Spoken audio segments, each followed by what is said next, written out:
What's going on, guys? So earnings just got released, and of course if you guys caught the live stream yesterday, you guys are aware that it was a very long live stream.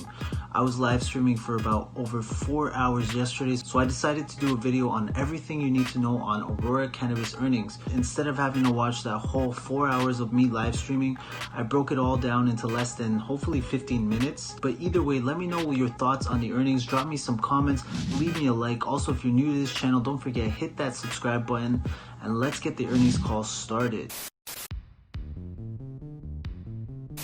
So we're going to be looking at Aurora Cannabis charts right before we look at these earnings. So right now, this morning I called this out. In the morning we've seen a triangle pattern forming, and I did call this out live that there was going to be a breakthrough. And what happened, Aurora had a nice little breakthrough, and we actually continued to uptrend on this line for quite some time, and just recently we broke below this uptrending support line right here. Either way, Aurora Cannabis is up 3.46% after earnings. I also want to look at one more thing, which is the 50-day moving average and the Bollinger Bands. And right here we see in Aurora 50-day moving average and their Bollinger Bands cross, and then we had a nice little sharp decline, and it almost looks like right here like we're about to cross again. So if they cross again, we might be getting prepared to see another run with Aurora Cannabis. So we've seen them cross here, we've seen a nice little sell-off. Now they're crossing here, and I'm hoping for a nice run. So we're going to keep an eye on these, on the 50-day moving average and the Bollinger Bands. But now let's just get straight into the earnings report. So right here we have the third quarter 2019 highlights, which is Aurora continued solid revenue growth, averaging 20% across all key markets, driven by successful scale up of the company's production and continued strong performance across the Canadian consumer and Canadian and international medical cannabis markets. So the Canadian consumer is up 37%, Canadian medical is up 8%, and the international medical is up 40%, and that's quarter over quarter. Growth of the company's medical patient base is up 5% to 77,136 as at the date of this release. Aurora has 82,745 active registered patients, a further increase of 7%, and continues to register new patients as product availability ramps up. Cash cost to produce per gram declined 26% to $1.42 per gram as the initial impact of Aurora Sky's scale and efficiency began to be realized. Production volume increased by 99% to 15,590 kilograms, which is also up 1,200% year over year.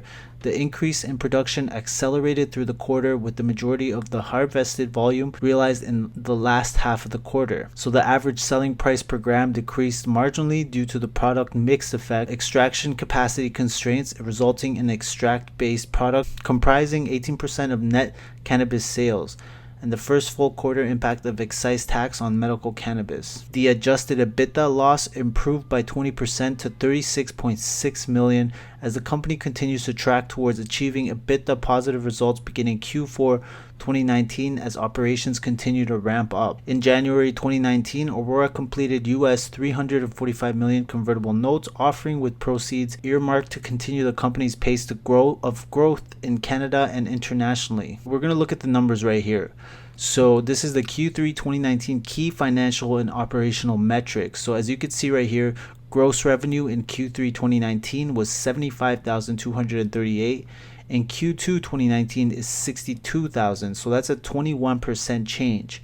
And then if we go a year back, which was Q3 2018, they had a gross revenue of $16,100, and that is an increase of 367% year over year. The net revenue, Aurora Cannabis had $65 million in net revenue, and Q2 they had $54 million in net revenue, which is a 20% change.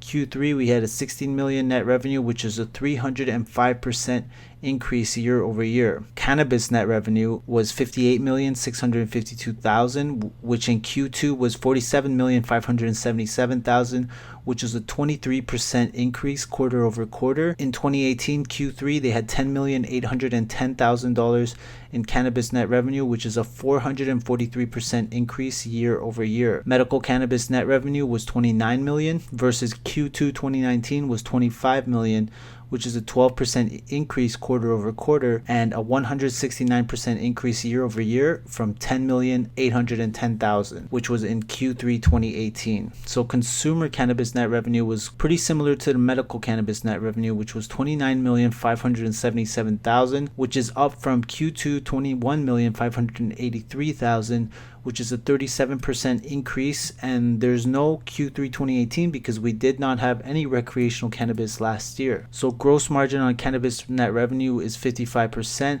versus Q2 is 54%, which is a 1% change. The change year over year is negative 4%. So selling, general, and administration expenses was 67 million, which is a 1% difference from last year, which was at 66 million. Adjusted EBITDA is negative 36,617,000 compared to last year, which was negative 45,524,000, which is 20% better than Q2 2019. Earning attributable to common shareholders was a loss of 158 million, which is an improvement from 237 million in Q2 2019. So balance sheet, working capital 469,729,000 versus Q2 2019, which was 274,629,000, which is a 71% increase quarter over quarter, a 39% increase year over year, because Q3 2018 we had $338,476,000 of working capital.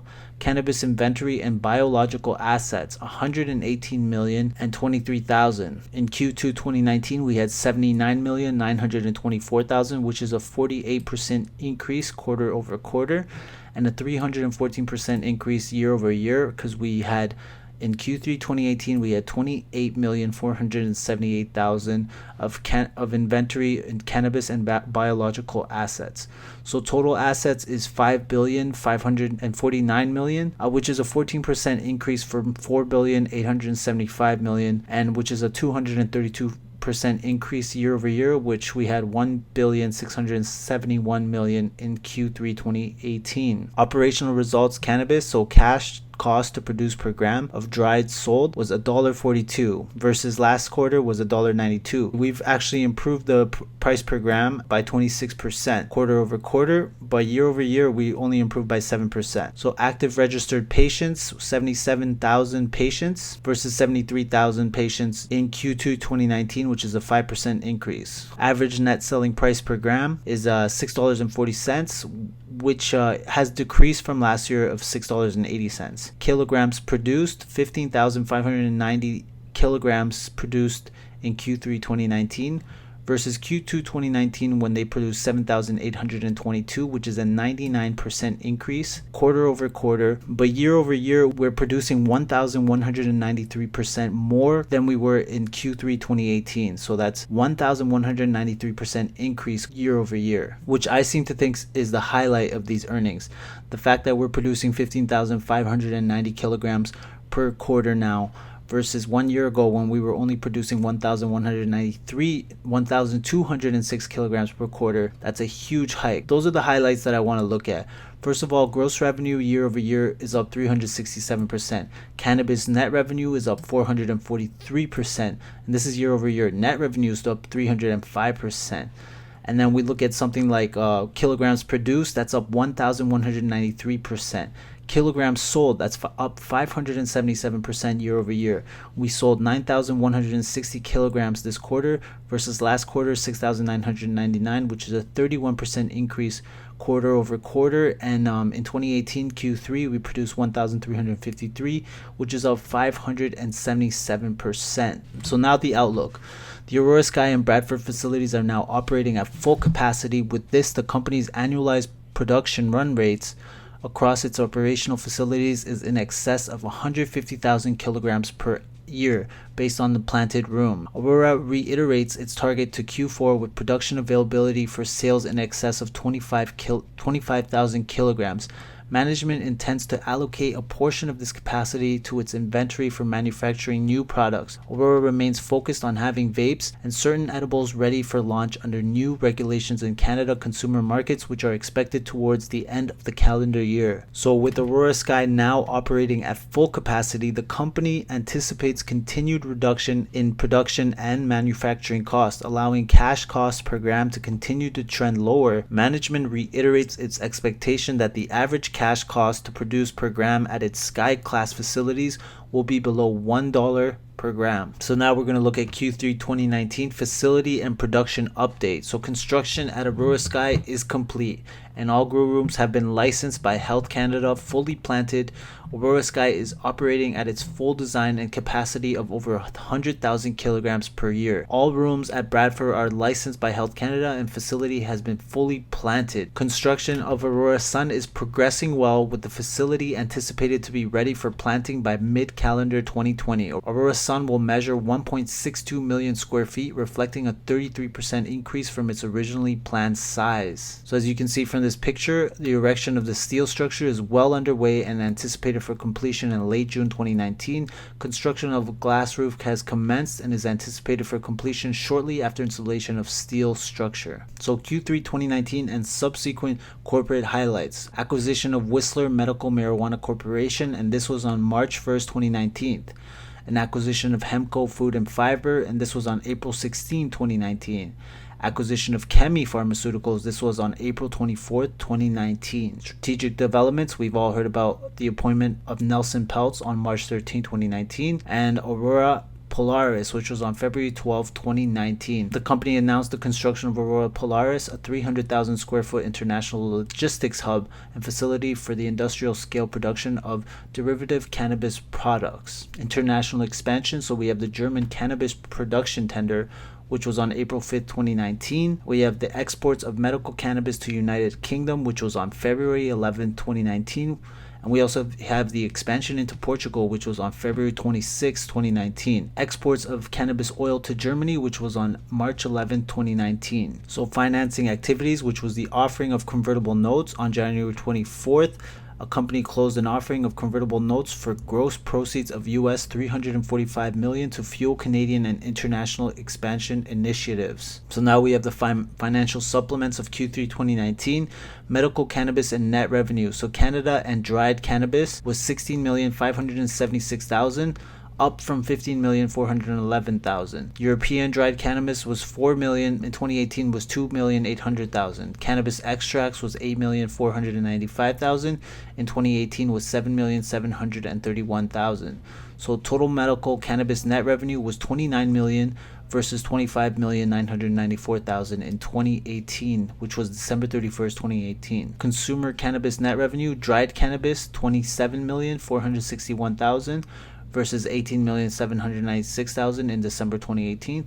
Cannabis extracts was $2,116,000 versus $2,787,000. So cannabis extracts was the only thing Aurora did not improve on. Total cannabis net revenue $58,652,000 versus $47,577,000 in December 31st. So right here we have the net revenue of $65,145,000. When you take the design, the engineering, patients, and analytical testing, etc., cannabis total net revenue was $58,652,000 versus $10,810,000 in March 31st, 2018. So even though I personally think most of these numbers were pretty well, especially the fact that Aurora produced 1,193 more kilograms than this year versus last year, their net revenue went up 367%, their gross revenue went up 367%, their net revenue went up 305%, cannabis net revenue went up 443%.